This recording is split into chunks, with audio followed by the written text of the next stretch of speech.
Hello guys, आज हम बात करने वाले हैं आरसीसी डिज़ाइन के एक इम्पोर्टेंट चैप्टर जो कि है आरसीसी डिज़ाइन ऑफ बीम। तो इस ये चैप्टर काफ़ी इम्पोर्टेंट है। इससे सबसे ज़्यादा क्वेश्चन पूछे जाते हैं, इसलिए इस चैप्टर को लास्ट तक ज़रूर पढ़ना है। अगर वीडियो अच्छी लगे तो वीडियो को लाइक और चैनल को सब्सक्राइब कर देना है। तो चलते हैं आज के अपने टॉपिक की तरफ। पहले बात कर लेते हैं कि हम आरसीसी बीम में पढ़ने क्या वाले हैं। तो इसमें हम शॉर्ट नोट्स के बारे में पहले पढ़ेंगे, फिर उसके पीवाईक्यू लगा देंगे। तो शॉर्ट नोट जो है, शॉर्ट नोट पढ़ने के लिए आपसे रिक्वेस्ट है कि जो भी हम शॉर्ट नोट के बारे में बात करें तो इसमें आपको प्रत्येक लाइन को ध्यान से पढ़ना है। और जो भी हमारे वर्ड बाय वर्ड जो भी थोड़ा सा भी हमारे इंपॉर्टेंट टॉपिक होंगे, इंपॉर्टेंट पॉइंट होंगे, उन्हें आपको अपने नोट्स में नोट कर देना है। वीडियो एक बार में आपके पास समझ में नहीं आएगी, इसलिए वीडियो को कम से कम 2 से 3 बार आपको रिवाइज कर देनी है और अपने नोट्स में ज़रूर इसे नोट करना है।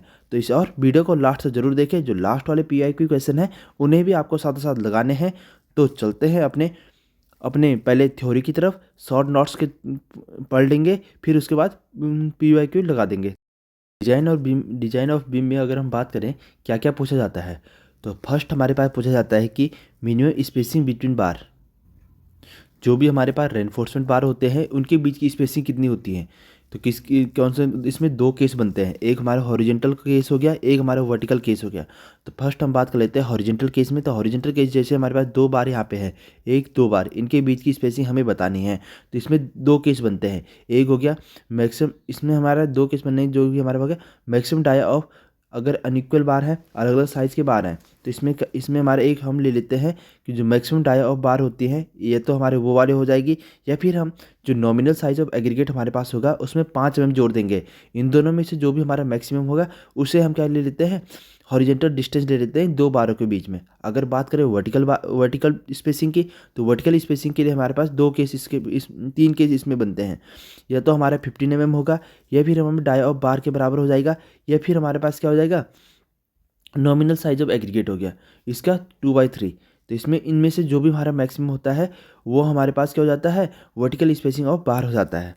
तो ये सबसे ज़्यादा बार पूछा जाता है क्वेश्चन, तो इसलिए ये दोनों तो हमें नोट कर देने हैं। इसके बाद हमारे पास आता है size of aggregate. Size of aggregate की बात करते हैं तो अलग अलग कंस्ट्रक्शन, जब हम अलग अलग कंस्ट्रक्ट करते हैं तो उसमें हमारे क्या होता है, साइज ऑफ एग्रीगेट अलग अलग यूज़ करते हैं। जैसे हमारा सिंपल कंस्ट्रक्शन में तो 20 mm हम यूज़ कर लेते हैं। अगर हम बात करते हैं डैम की, तो डैम में हम कितना बात करते हैं, इसमें 40 mm का क्या रखा जाता है, साइज ऑफ एग्रीगेट रखा जाता है। अगर फ्लोर डिजाइन की बात करते हैं तो फ्लोर में हमारा कितना होता है, 10 mm रखा जाता है। और रिप्ड स्लैब की बारे में बात करते हैं तो इसमें 10 mm रखा जाता है। ठीक है, तो थर्ड तो पॉइंट हमारी ये हो गया। फोर्थ पॉइंट हमारे पास है कि नॉमिनल क्लियर कवर किस में कितना रखा जाता है। जैसे स्लैब में हो गया तो नॉमिनल क्लियर कवर स्लैब में कितना रखा जाता है, 20 mm रखा जाता है। बीम की बात करें तो बीम में कितना रखा जाता है, 25 रखा जाता है।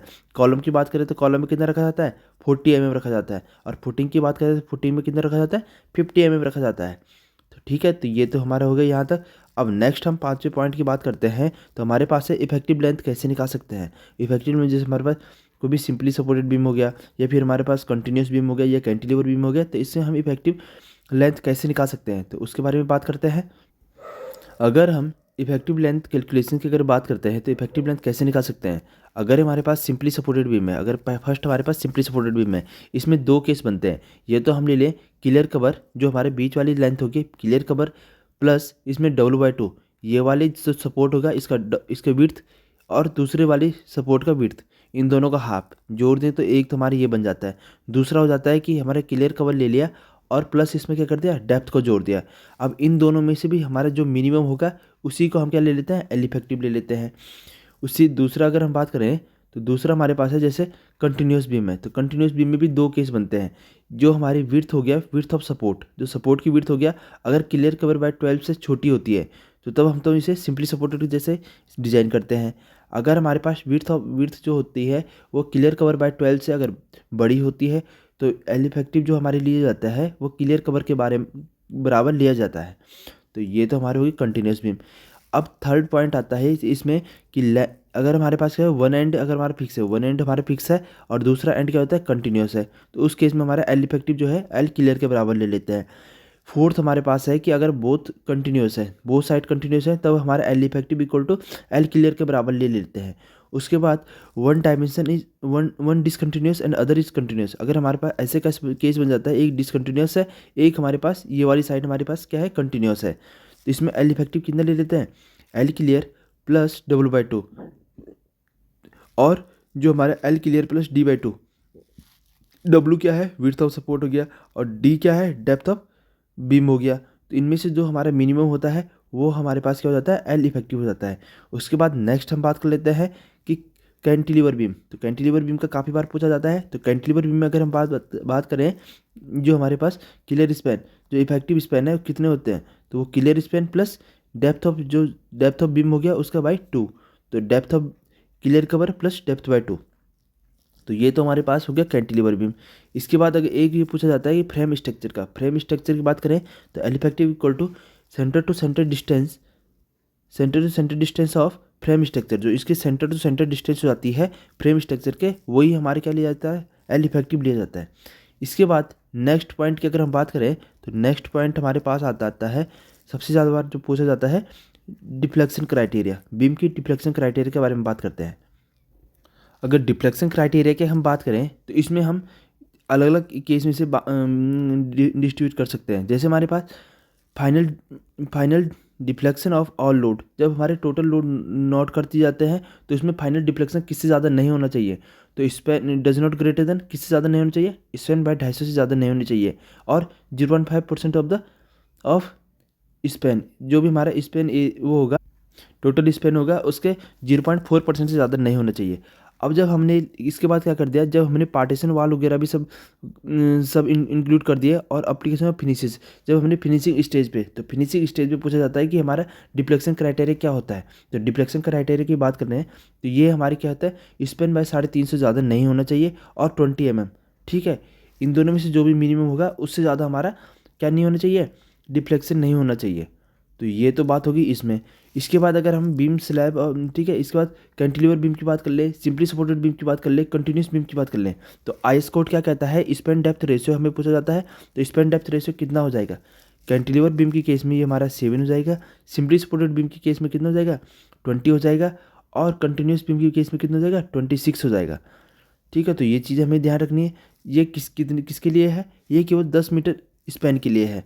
अगर हमारा स्पैन 10 मीटर से बड़ा होता है तब हम क्या करते हैं, तो इसमें हम क्या लेते हैं, ये वाली वैल्यू ले लेंगे। जैसे हमारे पास कैंटिलीवर बीम है तो यहाँ पे वैल्यू कितना ले लेंगे, 7 ले लेंगे, और इंटू कर लेंगे 10 अपॉन स्पैन जो हमें दे रखी है उसका डिवाइड कर लेंगे, तो उससे हमारे क्या निकल जाएगा, जो भी हमारे पास स्पैन दे रखी होगी तो उसका वैल्यू निकल जाएगी। उसके बाद नेक्स्ट हम बात कर लेते हैं कि टू वे स्लैब में क्या होता है। टू वे स्लैब क्या होती है, टू वे स्लैब में अगर हम बात करें तो हमारे पास शॉर्टर स्पैन जो होती है वह लेस देन इक्वल टू कितनी होती है, 3.5 मीटर हो जाती है। एंड माइल्ड स्टील लोड कितना आता है इस पर, 3 किलो न्यूटन पर मीटर स्क्वायर के हिसाब से हम नोट कर लेते हैं। तो अब इसमें भी हमारे पास 2 केस बनते हैं, एक सिंपली सपोर्टेड का केस बनता है, एक कंटिन्यूस का केस बनता है। और जो अगर इसमें फिर हमें इसे डिवाइड कर सकते हैं, एक प्लेन बार और एक HYST बार। तो अगर प्लेन बार की बात करें तो सिंपली सपोर्टेड में कितना हो जाएगा, 35 हो जाएगा। HYST बार के बारे में बात करें तो कितना हो जाएगा, 28 हो जाएगा।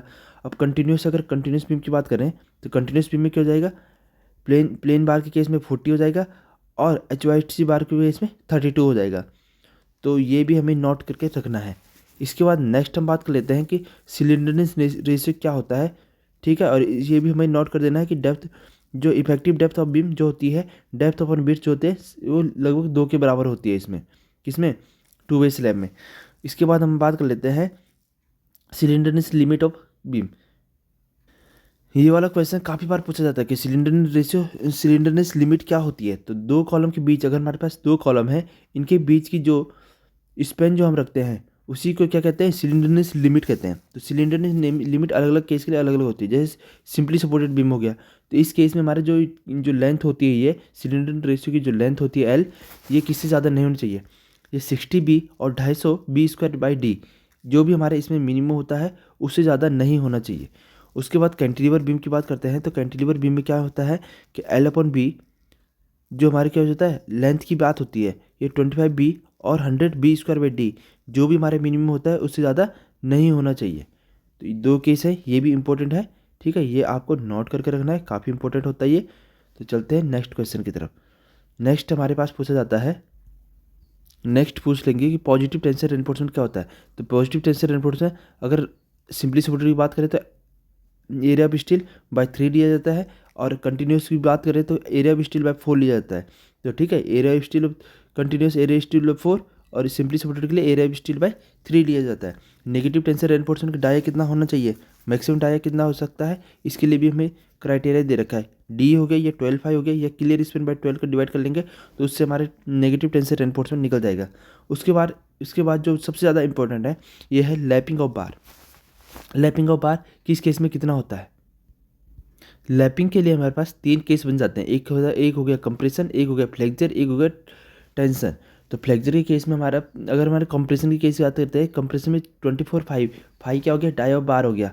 तो 5 से ज़्यादा नहीं, 24/5 से ज़्यादा नहीं होनी चाहिए। फ्लेक्चर के केस में हो गया, ये हो गया हमारे पास LD और 35 जो भी हमारा मैक्सिमम होता है उससे ज़्यादा नहीं होना चाहिए। टेंशन के केस में हो गया 2LD और 35 जो भी हमारे पास मैक्सिमम हो उससे, ठीक है, उतना दिया जाता है लैपिंग।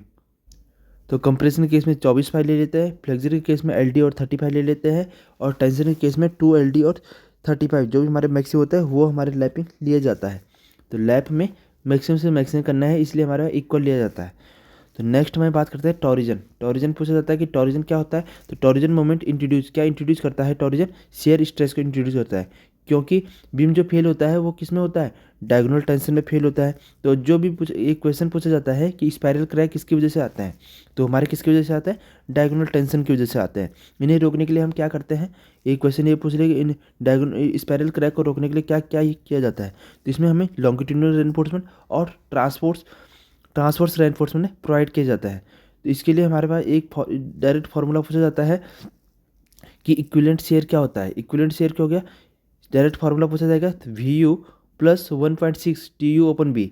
बी क्या है, विड्थ ऑफ द बीम हो गया। TU क्या है, अल्टीमेट टॉरिजन मोमेंट हो गया। और VU क्या है, अल्टीमेट शेयर फोर्स हो गया। इसके बाद हमें ये वाला पूछा जाता है कि इक्विवेलेंट शेयर स्ट्रेस की फार्मूला क्या होता है। तो इसमें टावा VE जो होता है VUE/B/D। ठीक है, तो ये हमें याद रखना है कि टावा VE = VUE/BD हो जाता है। इसके बाद हमें ये डायरेक्ट पूछा जाता है कि अगर टावा VE की वैल्यू टावा C मैक्सिमम से अगर ज़्यादा हो जाता है तो क्या हो जाता है, तो ये डायगोनल कंप्रेशन फेलियर में क्या होता है, सेफ है, इसमें कोई दिक्कत नहीं है। लेकिन अगर हमारे पास टावा V की वैल्यू टावा C मैक्सिमम से ज़्यादा हो जाती है तो हमें क्या करना है, सेक्शन को रीडिज़ाइन करना पड़ता है, रीडिज़ाइन करना पड़ेगा। तो ये काफ़ी इंपॉर्टेंट है हमारे पास। चलते हैं नेक्स्ट पॉइंट की तरफ। नेक्स्ट हमें पूछा जाता है कि टॉरिजन मोमेंट क्या होता है। टॉरिजन मोमेंट की बात करें तो TU 1 + D/1.7 हो जाता है। और एक इक्विवेलेंट मोमेंट का फार्मूला पूछ लेंगे तो इक्विवेलेंट मोमेंट जो होता है वो MU + MT हो जाता है। और अब एक पॉइंट है हमारे पास जो साइड फेस रेनफोर्समेंट है, इसके लिए बहुत ही ज़्यादा इंपॉर्टेंट है, इसे आप 3 स्टार लगा दीजिए, ये बहुत ही ज़्यादा इंपॉर्टेंट पॉइंट है। तो साइड फेस रेनफोर्समेंट के लिए हमारे पास 2 केस बनते हैं, एक होता है टॉरिजन का केस, एक हमारा जनरल केस होता है। जनरल केस में साइड फेस रेनफोर्समेंट कब दिया जाता है, जब हमारी क्या होता है, जो बीम का साइज होता है वो 750 mm से ज़्यादा होता है, और टॉरिजन के केस में ये 450 mm से ज़्यादा होता है, तब हमारे क्या हो जाता है, साइड फेस रेनफोर्समेंट प्रोवाइड किए जाते हैं। अब इसमें पूछा जाता है कि total surface side face reinforcement कितना प्रोवाइड किया जाता है। जो हमारे पास एरिया वेव हो गया, इसका 0.1% हमारा साइड फेस रेनफोर्समेंट प्रोवाइड किया जाता है। फिर इसके बाद पूछा जाता है कि स्पेसिंग कितनी होती है।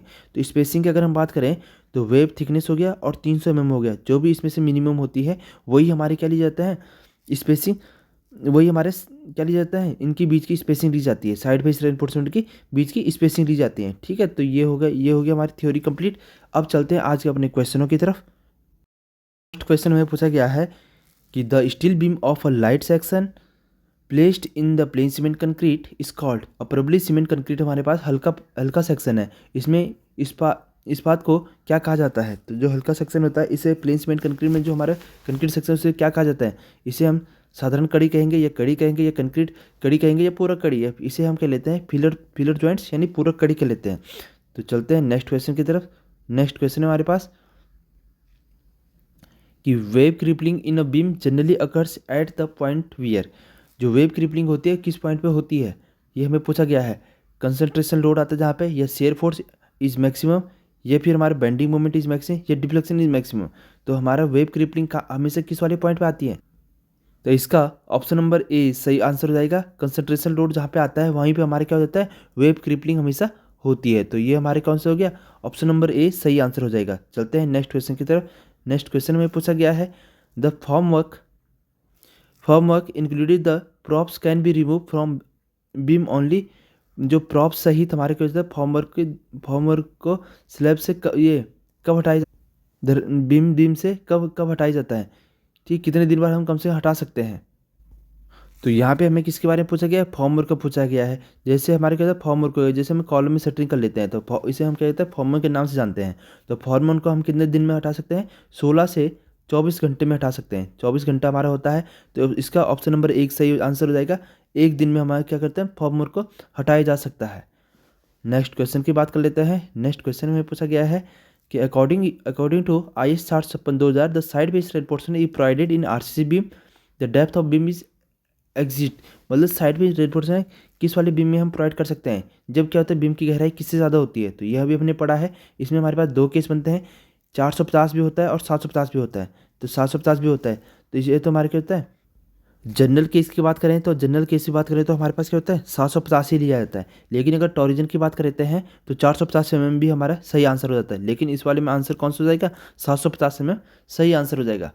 तो चलते हैं अपने नेक्स्ट क्वेश्चन की तरफ। नेक्स्ट क्वेश्चन में पूछा गया है in case of a reinforcement concrete beam as the percentage of tensile steel increases. एक अप्रबलित कंक्रीट धरन में तनन निस्पात बढ़ने पर क्या होगा, उदासीन अक्ष की गहराई बढ़ जाएगी या घट जाएगी, या उदासीन अक्ष की गहराई बढ़ जाएगी, या फिर इस पर कोई फर्क नहीं पड़ेगा, या इनमें से कोई नहीं।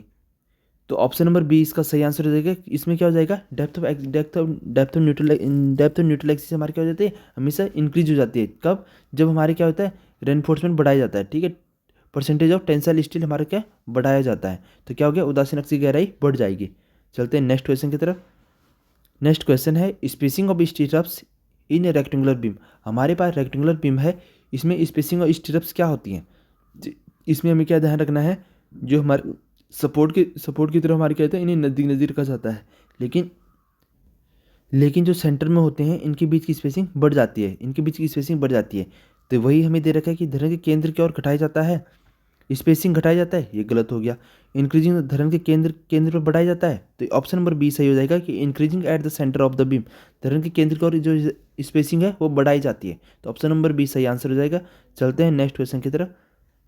नेक्स्ट क्वेश्चन में दे रखा है कि minimum percentage of a tensile steel in RCC beam for Fe 500 grade हमें किसका दे रखा है, RCC बीम वो स्टील दे रखा है, और हमें minimum percentage of tensile steel हमें बतानी है, किस में केस में, बीम के केस में। तो मिनिमम इसके लिए हमारा एक फार्मूला याद रखना है, एरिया ऑफ स्टील, AST जो होता है, AST जो मिनिमम होता है वो होता है 0.85/F5 into B into D। तो इसमें हमारे पास क्या हो गया, 0.85 हो गया। Fi की वैल्यू हमें कितनी दे रखी है, 500 दे रखी है, और B इंटू डी हम कितना मान लेते हैं, 100 ले लेते हैं। इसका एरिया हमने 100 ले लिया, तो हमारे पास कितना आ गया, 0.17% आ गया। तो ऑप्शन नंबर बी इसका सही आंसर हो जाएगा, 0.17%। चलते हैं अपने नेक्स्ट क्वेश्चन की तरफ। नेक्स्ट क्वेश्चन में पूछा गया है एज पर IS 756 the effective length of a cantilever be taken as. Cantilever धरन है, इसकी प्रभावी लंबाई कैसे मानी जाती है। तो यह भी हमने उसमें बात की थी, तो कितना क्या मानी जाती है इसमें, जो हमारे पास, तो उसमें हमने सिंपली सपोर्टेड सभी की बात की थी। तो हमें क्या मानी जाती है, clear Spain by depth by 2। तो क्लियर स्पेन किस में दे रखा है, clear Spain by depth by 2, ये ऑप्शन नंबर बी में दे रखा है। तो क्लियर स्पेन पर इफेक्टिव डेप्थ बाई 2 हो जाता है। तो ऑप्शन नंबर बी इसका सही आंसर हो जाएगा। चलते हैं नेक्स्ट क्वेश्चन की तरफ। नेक्स्ट क्वेश्चन पूछा गया है reinforcement cement concrete beam can be maximum area of a tensile reinforcement.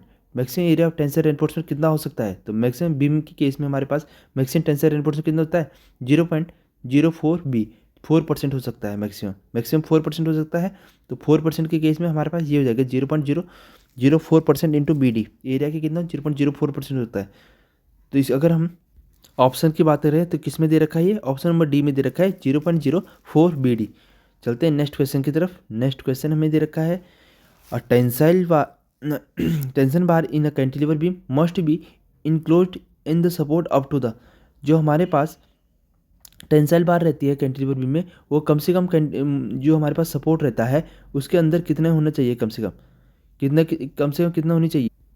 तो ऑप्शन नंबर पे है LD प्लस 10D, या फिर LD/3, या फिर 12/5, या फिर D। तो D हमारा इफेक्टिव डेप्थ ऑफ बीम है, LD हमारा डेवलपमेंट लेंथ है। ठीक है, तो कितना होना चाहिए कम से कम, इसका ऑप्शन नंबर ए सही आंसर हो जाएगा। LD जो डेवलपमेंट लेंथ हो गया plus 10 into dia of bar. ठीक है, तो ये हमारे पास सही आंसर हो जाएगा। इतना कम से कम ये हमारे सपोर्ट से अंदर होना चाहिए। तो नेक्स्ट क्वेश्चन की बात कर लेते हैं। नेक्स्ट क्वेश्चन है हमारे पास, in design of cinema halls width of the tread. जो हमारी ट्रेड हो गया, तो इसमें हमारे पास इसकी विड्थ कितनी रखी जाती है। ठीक है, इसकी विड्थ हमें पूछा गया है कि सिनेमा घरों में इसकी विड्थ कितनी रखी जाती है। ये हो गया 25 to 30, या फिर 30 to 50, या 50 to 75, या फिर 90 to 110 सेंटीमीटर। इसके आंसर की अगर हम बात करें तो इसका ऑप्शन नंबर 20 सही हो जाएगा। 30 सेंटीमीटर से लेकर 50 सेंटीमीटर तक हमारी इसकी विड्थ रखी जाती है। किस केस में, सिनेमा हॉलों के विड्थ की केस में। तो चलते हैं अपने नेक्स्ट क्वेश्चन की तरफ। नेक्स्ट क्वेश्चन में पूछा गया है कि एक हमारे पास है परवली सीमेंट कंक्रीट धरन में दो लगातार स्ट्रिप्स के बीच की दूरी किससे कम नहीं होनी चाहिए। तो ऑप्शन नंबर ए है कि 100 mm, 125 mm, 150 mm, या 175 mm। तो ऐसे क्वेश्चन में हमेशा ऐसे क्वेश्चन पूछा जाए तो इसमें 100 mm से कम हमारे दो स्ट्रिप्स के बीच की लिंकों के बीच की स्पेसिंग नहीं होनी चाहिए। इससे कम 100 mm से कम नहीं होनी चाहिए। मैक्सिमम का केस भी है, मैक्सिमम भी आपको याद रखना है। ठीक है, तो चलते अपने नेक्स्ट क्वेश्चन की तरफ। नेक्स्ट क्वेश्चन हमारे पास है, a propped cantilever beam is terminate externally of. एक टेकदार हमारे कैंटिलीवर है, बाह्य रूप से कितना एंगल देना अनिवार्य होता है। कितने एंगल पे ये प्रोवाइड किए जाते हैं, सेकंड 2 डिग्री, या 4 डिग्री, या 3rd डिग्री, या 1st डिग्री। तो जो भी हमारे सपोर्ट जो होते हैं बाहरी रूप से जो प्रोवाइड किए जाते हैं, तो उनमें कम से कम कितना एंगल होना अनिवार्य है। तो इसमें 2 डिग्रीज का सही आंसर हो जाएगा। तो ऑप्शन नंबर ए हो जाएगा 2 डिग्री, 2nd डिग्री। तो नेक्स्ट क्वेश्चन की बात करते हैं। तो नेक्स्ट क्वेश्चन हमारे पास है कि in a singly reinforcement beam if the concrete is stress to the its allowable limit earlier than the steel.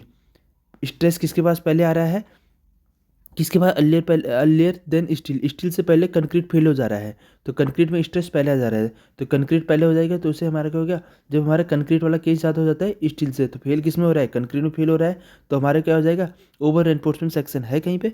Option number B इसका सही आंसर हो जाएगा, ओवर रेनफोर्समेंट सेक्शन। इस केस में हम इसे ओवर रेनफोर्समेंट सेक्शन कह लेते हैं। नेक्स्ट क्वेश्चन देख लेते हैं। आज का लास्ट क्वेश्चन है हमारे पास, the span to depth ratio limit is specified. IS 856 परवली सीमेंट कंक्रीट में विस्तृति और गहराई के अनुपात की सीमा बताई गई है जो सुनिश्चित करती है। तो हमारी जो effective depth of width ratio जो हमारा आता है, और डिफ्लेक्शन क्राइटेरिया आता है, वो किसके लिए हो जाता है। तो स्पैन डेप्थ रेशियो हमें पता ही है, हमने ये पढ़ा भी था। किसके लिए बताने के लिए वह होता है, ये हमारे किसके लिए काम आ जाता है, ये हमारे क्या बताता है, ये डिफ्लेक्शन क्राइटेरिया बताता है। तो ऑप्शन डी इसका सही आंसर हो जाएगा। Deflection of a beam is below limited value. ठीक है, तो किसकी सीमा बताता है, ये किसकी लिमिट बताता है, डिफ्लेक्शन लिमिट हमें बता देता है स्पैन डेप्थ रेशियो।